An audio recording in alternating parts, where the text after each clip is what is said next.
Things I like. Number 1, Frieza himself. Frieza is undoubtedly the greatest villain of the entire franchise, but frankly, he could be the greatest villain of all time. I'm not giving him the title. I don't have enough balls to make such a bold statement.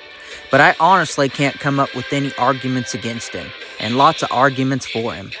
He is vitally important to the show, and he, along with Goku, is the face of the franchise. This is a guy who takes an almost sexual pleasure in the torture and suffering of his victims. This is a guy who sees himself as a kind of living god. And why not? He has no reason not to think otherwise. And everything else as merely pawns for his amusement. And the feelings of anyone else is as worthless to him as those droplets of bird crap that sometimes fall on your windshield. He is a guy who's loved by nobody. Well, maybe his daddy. Hated by many and feared by all. Until he met Goku, he had never been beaten, and frankly, it had probably never crossed his mind that it could be possible.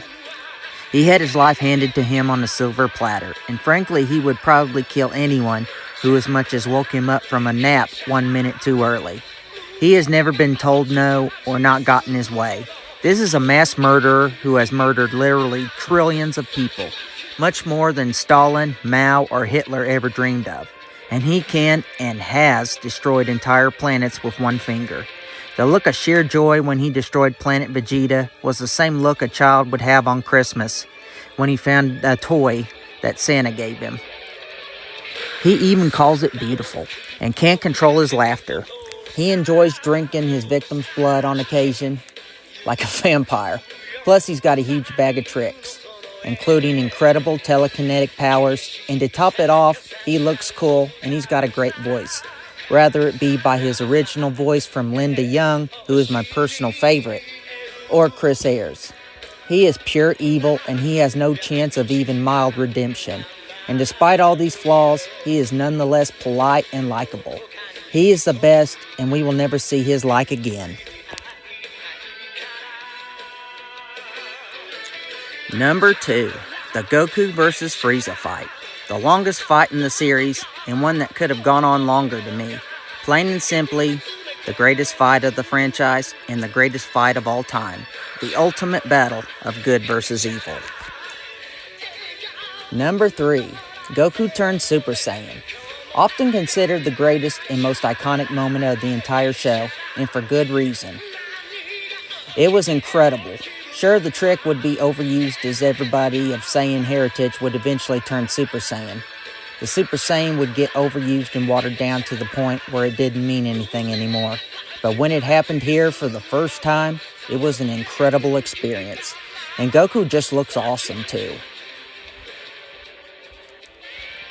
Vegeta's death. This moment may not be as iconic as the first Super Saiyan, but it was more emotionally moving to me. Vegeta is healed after an attack by Krillin, and though he doesn't appear any different at this point with his ego the size of Jupiter, he believed himself to be the legendary Super Saiyan. He found out the hard way that he was wrong, and Frieza knocked the smug look off of his face by holding him with his tail and beating the living crap out of him, while Vegeta didn't manage to even get one blow on him. In truth, it's possible that Vegeta was not even as strong as the newly fused Piccolo, let alone Frieza himself. But you know what they say about wishful thinking. Goku comes and distracts Frieza briefly, but then a helpless Vegeta, who has suffered the biggest disappointment of his life, runs his mouth again and Frieza stops it with a death beam. Right through the heart. Vegeta tragically shows his first tender moment of the series, showing he wasn't pure evil after all. He goes on about how Frieza tormented him his whole life and made him his slave, when he should have been a prince, and how he destroyed his planet, his people, and ultimately his own father, and how he's only a monster because Frieza made him that way. He breaks down in tears before finally dying. Just imagine if this was you. It's a real tearjerker, especially when Goku honorably buries him.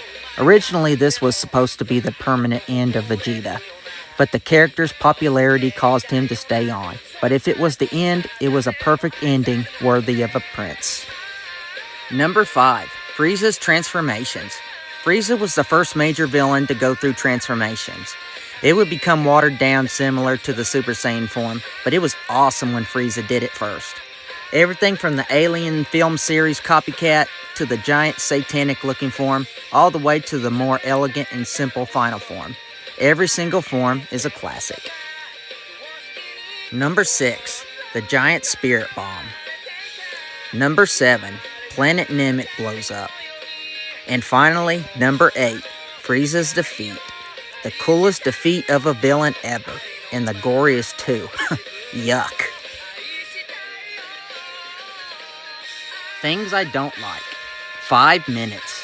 Otherwise known as the biggest plot hole and inconsistency in a show that's filled with both.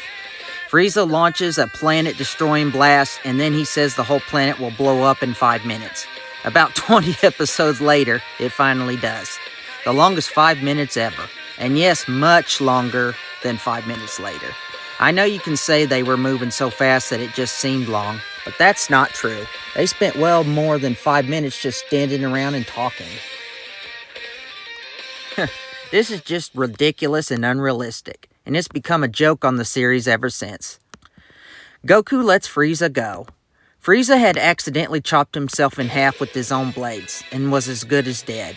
Goku could have left him to die, and he would have just blown up with the planet.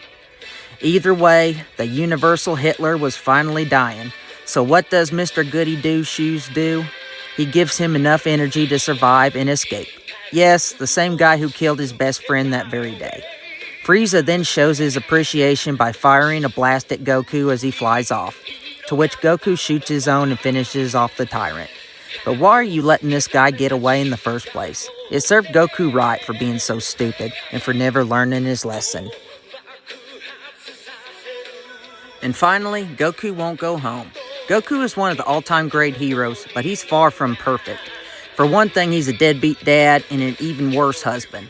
He never was much for the family thing and basically just wants to fight, eat, and train. And frankly, a wife and kid just get in the way. In fact, Piccolo, despite the child abuse, was a much better father to Gohan than his actual father. Goku disappears for long periods of time, sometimes even years, and leaves all the parenting to Chi-Chi, and Chi-Chi gets dry between the legs being faithful to her faithless husband. Then he finally shows up and everyone's happy and cheers, and then he disappears again. He never seems to know what he's doing is wrong, and no one ever calls him out on it. This example is the second worst example of the fact that Goku has no concept of family. When they get a wish from the dragon to bring back Goku, Goku refuses and insists on staying on another planet and train, and he's gone for a full year before coming back. Now keep this in mind, he was dead for a year. He maybe spends a few days with Chi-Chi, who he hasn't even seen in a year, then he immediately goes running back to battle, and then stays gone for another year. Chi-Chi may be the most lonely woman in the world. Overall rating, A+. Duh. This is the easiest decision I ever had to make. Overall rating, A+. Duh.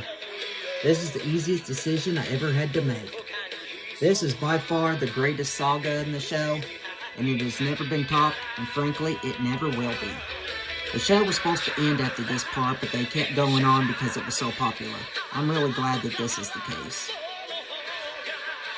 This video is dedicated to my pal and fellow YouTuber, Nikhil Pandy. Sorry man, I might have mispronounced your name. Well, this one is dedicated to you, man. Thank you for being a faithful subscriber.